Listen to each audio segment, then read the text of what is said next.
Grip gini. Grip ini grip.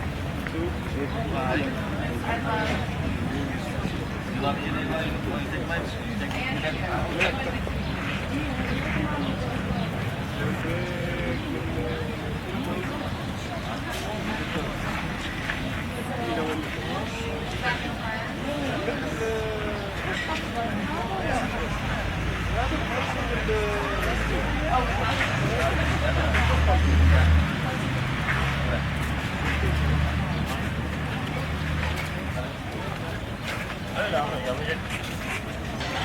Öyle ama yapacak bir şey yok. Ben ne yapayım nasıl ya?